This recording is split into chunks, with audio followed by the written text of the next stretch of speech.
Right. Good morning.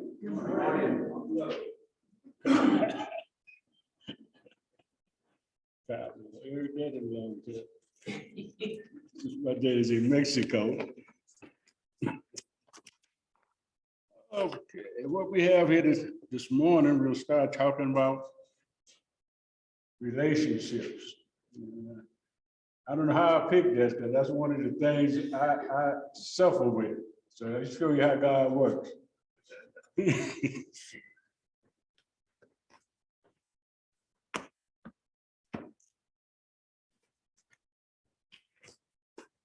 And your text for us to start off this morning is Matthew 5:16. In the same way, let your light shine before men, that they may see your good deeds and praise your Father in heaven. As Christians, we are constantly trying to pick. We got one of them 24/7 channels. We always being saved. People say, well, no, I don't see nobody looking at it. Trust me, they watching. They watching.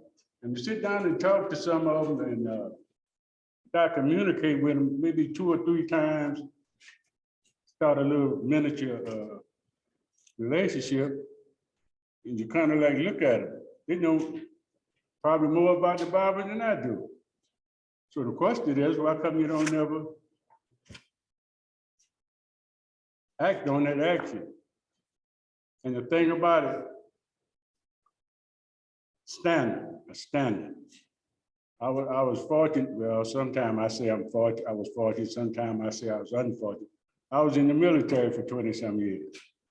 And, That's a good thing. But the idea, the thing behind it, they had a manual for everything. For everything. And you start off, this is the standard here. In order to get a goal, you got to perform 1, 2, if it's 50 steps, you have to perform them exactly in order and everything. Then when you finish, you stand up and the sergeant look at you and say, you are no-go. You didn't make it. And you talk to people now about religion, they know it, but they don't want to make the commitment. Well, if I do that, I can't do this. That's right. If I do this, I can't. Oh. And that's what America is all about now, is getting around the standard. In the warm-up, we look at religions and we choose certain qualities, characteristics of people that you'll be friendship. You watch it, we look for trust, honesty. And we as Christians, we all have those qualities. Because if we don't, we're not going to make it out there, because they're going to be watching you. Whatever we say, we do, are done, are doing.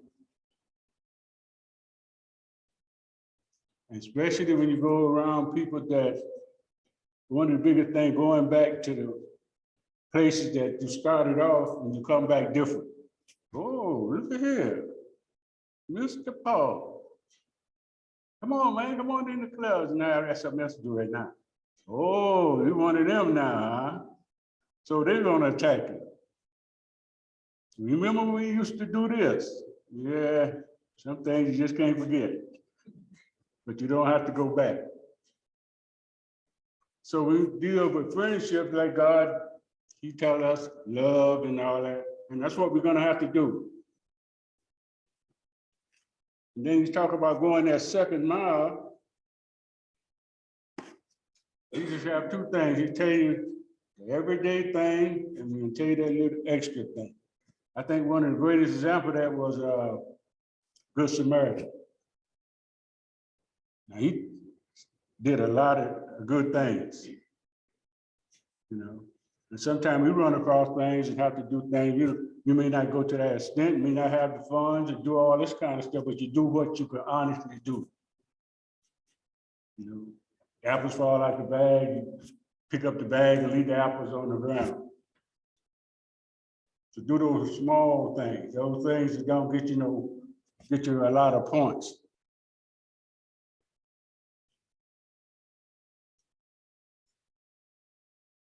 Amazing thing about, amazing thing about God's word is that He just don't call us to treat others kindly. He called us to go beyond being simple, polite.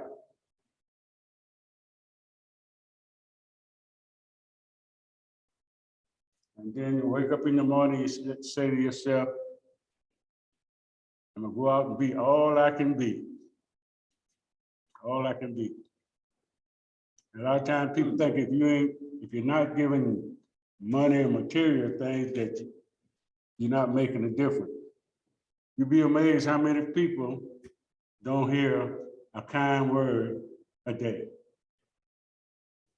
I sit and watch and listen, and everything come out, the grown-ups to the kids or whatever, it's negative.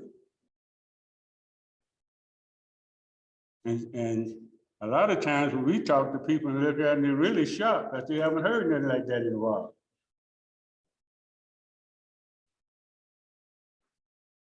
But I'll tell you, Matthew 5:21-48, how Jesus directs his heart, his identity with us reflects who he is. I think I told somebody once a long time ago, they asked me, had a debate about, but what color is Jesus? I said, he's the same, he's the color of everybody that's doing what he's telling. If I'm telling you the right thing, he's my complexion. If you tell him, then it's your complexion. I said, don't you think if he wanted a direct color, he'd have fixed that too? So we always running into things and have to talk to people and stuff. We have to be on sometimes our best move because they're going to challenge you and want to know all kinds of things. One thing I haven't heard in a long time was the belly button. Y'all ever heard that? About the belly button? Whether Jesus had one or not? Yeah. All that kind.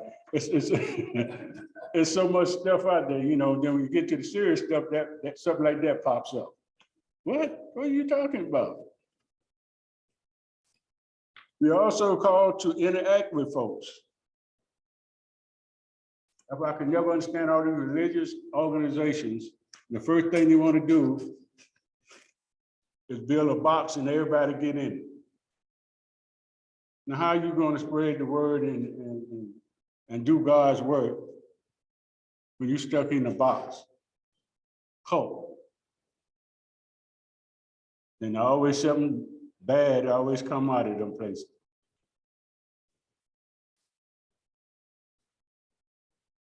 So there's a contrast between two calls. One call tell us what is expected in the everyday, and the second call tell us how to go that second mile.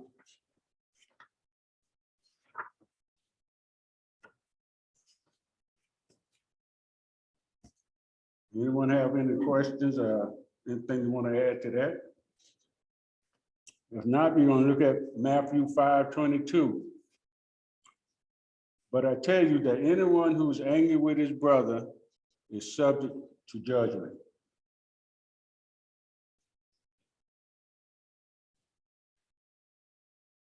And anger is considered basically murder.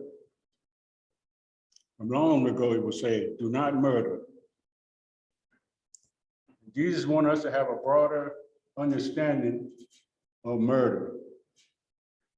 That is just not the physical body that's being murdered, it's the inner also. Life is embedded in the heart, soul, and mind of each individual. And we talk about it on other occasions about anger, the tone. But people can say some hurting things. Some hurting things. And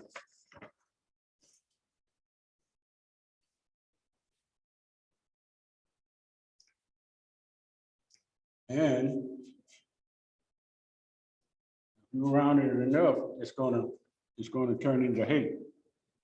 And you see a person come, I've been sitting down and here comes so-and-so, and everybody get up and leave. And I asked her, so why everybody leaving? Oh, you don't know. You don't know. That's why we left.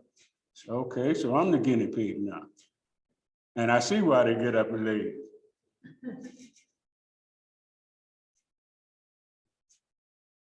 Didn't have nothing good to say about anybody. Now, you take these people, grown ups, then you look at the children, you kind of imagine what they're going through. You know? Like I said, we always have a time we can always do God goodness. Second mile means that every life is valuable. Every life is valuable. You know, we get out here and do all kinds of things, stopping the guy side the road or whatever, he's valuable too. And I think we put here, and some of this stuff is put here to see what we made out of it. You talk to certain people different ways depending on what kind of car you drive, or what kind of house you live in. I think it was Paul saying he can be all things. And he's talking to people, you poor and laying down, I sit down with you. You know, people ask me, well, you talk about being poor and all that, you riding in a pretty good car. I said, well, I'm gonna tell you something, it took me 33 years to get it. You know, I just didn't wake up one morning and it was sitting there. I worked, you know, so that's 33 years yet. But like I say, you always got to have a comeback. If you don't have a comeback, you're not gonna make it out here. Some of them, like I say, ex-military and all that kind of stuff. What's your rank? I said, what was yours? Because whatever your rank, mine's gonna be a little bit probably over them. And hey, look, get out here and pick up this stuff. So that's what God wants us to do, and that's what we should be doing already. Everybody has some importance. Everybody.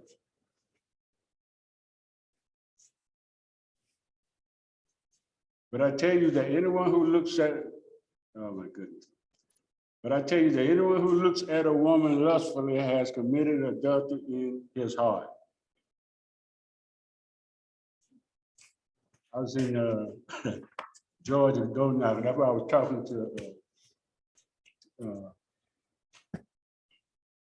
about door knocking. Do you get a go around that? That was years ago and stuff. We just talking about it. And a lady, she said, I don't believe in nothing but the 10 Commandments. That's good stuff in the 10 Commandments. I said, but most of the 10 Commandments, you don't have to do nothing. It's more a physical thing, you know, don't kill, hand. I said, but now to be a Christian, you gotta move on up. She couldn't understand that. But I'm not moving up. I said, see, because here's the problem with it. Jesus said, just looking, your attitude and all that, you done added some more to it. That's what we're talking about here, moving on up.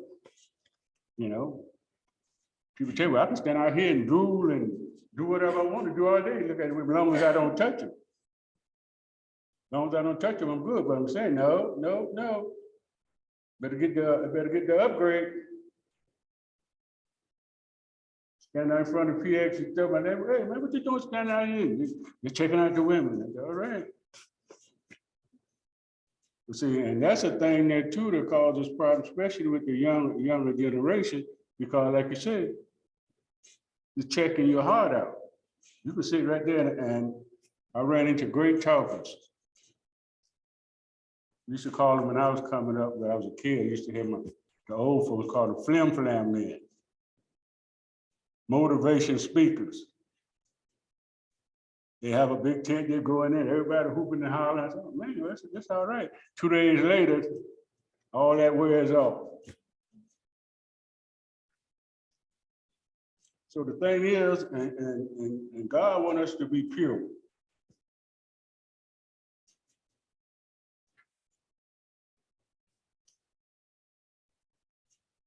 And he said that all that comes from the heart.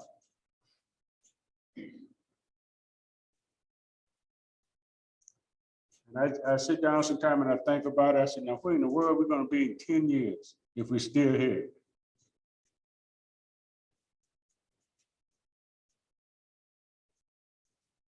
We don't have any standards, very few, and the ones that have them.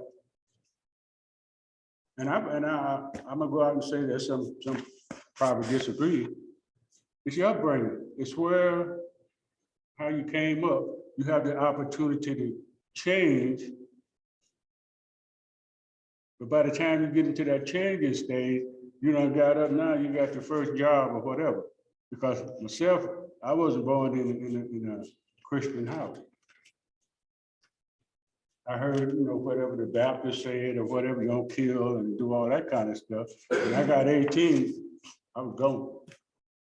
St. Marcos, Goose Creek, working and doing all that down. I said, I know what, I'm tired of it. I'm going down, boom. So they tied me down in there. But do you imagine how many people never had a solid religious home? I'm not saying that they were bad or whatever. I think I was pretty good, but just didn't come from a religious home. And you, yourself, me, I know people right now give you shirt off their back if you ask them that they say you need it, but you can't get them to step into church. And the other belief for some of them is, what's that old saying? I did enough good. My good is better than my bad, so I can make it. Just can't get them. I'm gonna sit there, talk to them about anything. You bring up God and the church, you done cut them off. So now all this thing right here goes to the next generation. We're talking about being pure and all that. Look how they dress. Just look how they dress. I had two girls coming up. Probably why I'm singing now. But certain things you won't want to do. And that's why I tell people, whoever you marry, you better start talking before you get there. You'll be amazed after about a year, and you've got joint account, all kind of stuff come out the woodwork. And then my first wife, she was the baby girl and with 6 siblings, so she was spoiled to death because everybody was leaving. She was the last one standing, so she got everything she wanted. She stumped her toe. It's going to happen. And that's how I get this. Okay, so I moved on. Years later, I tried it again. Still ain't had God in the picture.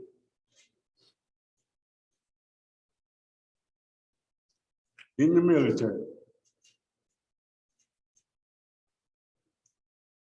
Did you give you a manual for that? Well, they used to tell you, if the Army wanted you to have a wife, they give you one.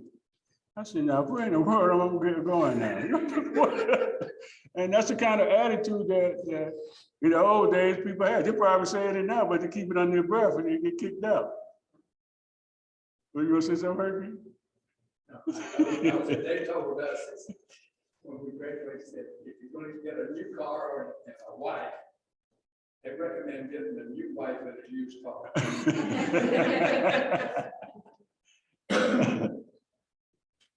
So we watch how we let the media speak to our senses, and that's one of the things I think somebody told me once that the media that's number 3 on Satan's list. Things that he want to accomplish, and it is everything that if you look at it. I was looking at the little kids eating cheese the other night. Mama brought the cheese, put it on the table. The kids went up. I don't want that. I ain't going to eat that. No, brought the dinner, so they wouldn't eat the dinner. So she had to go and get some cheese and put on it and all that, then they smiled and ate it. Because they sit there and watch this stuff on TV. Watch it on TV. I think the only time I really got mad in my marriage, I came home and the wife was just cooking. I said, oh my goodness, the food was good, whatever. Then why in the world she cooking all this food? And I said, why somebody come? No, the kids don't want to eat that. No, this is not gonna work. You know? I said, we're not gonna be cooking 2 and 3 meals at meal time for the kids. If they don't want to eat it, they don't have to eat it. Just wrap it up nice, put it in the refrigerator. When they get hungry, today or tomorrow, you give it back to them. Well, now the kids don't want that. I said, see, now we're gonna have a problem. And the problem is being, you got one set of rules over here and one set of rules over here.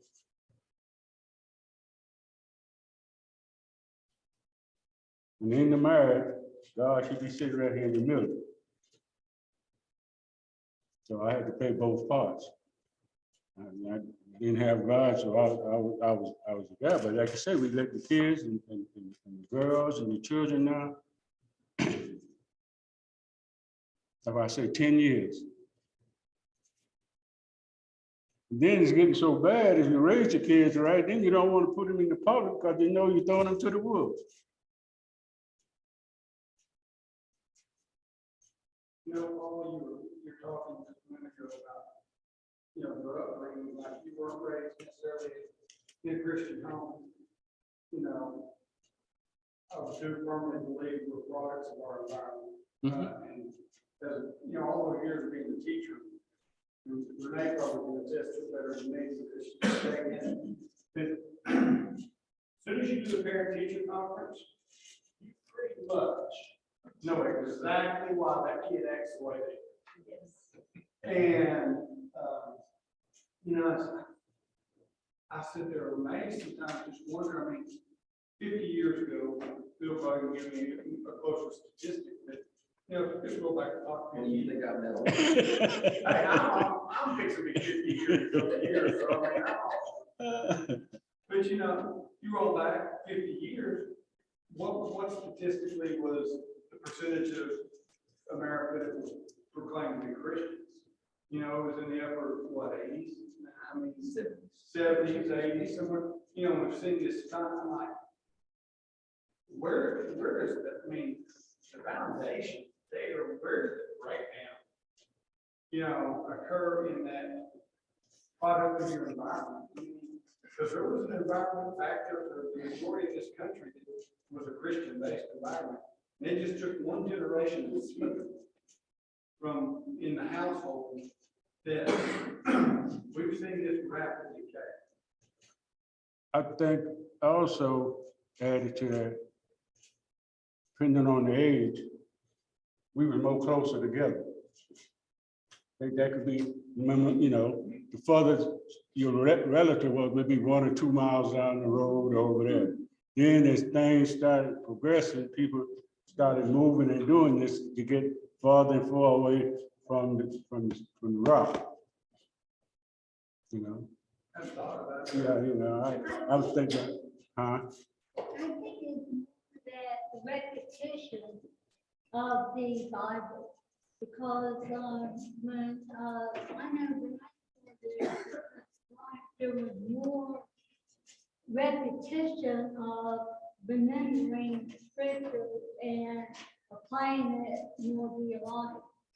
And then I remember when I started church, there was more of you know, of you into the word and you were more doing more activities in your scriptures, you were doing more of your reading and you were more together in it and then you had more fellowship.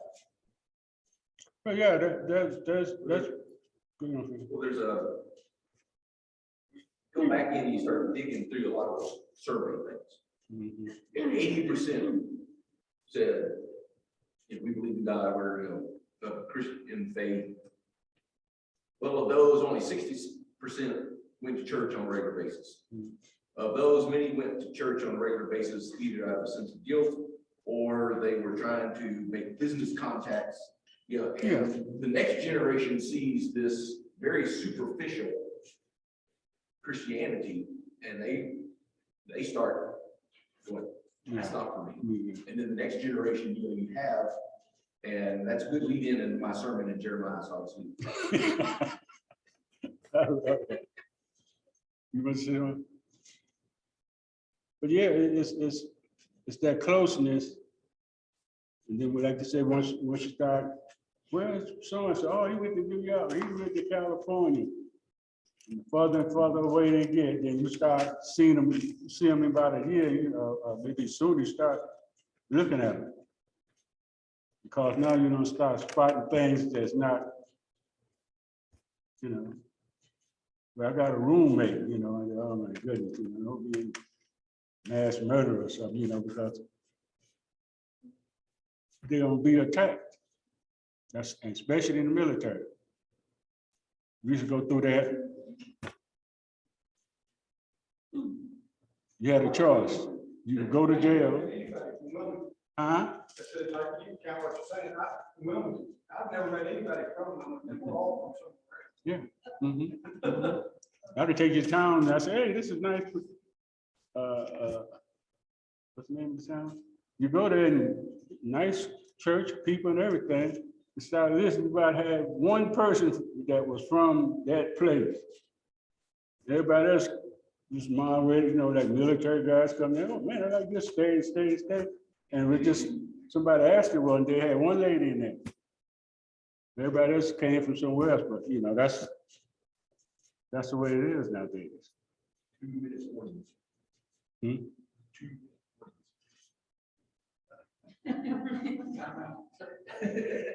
You're on the shot clock. No. And the next one is about Matthew 5:32, is about not getting divorced.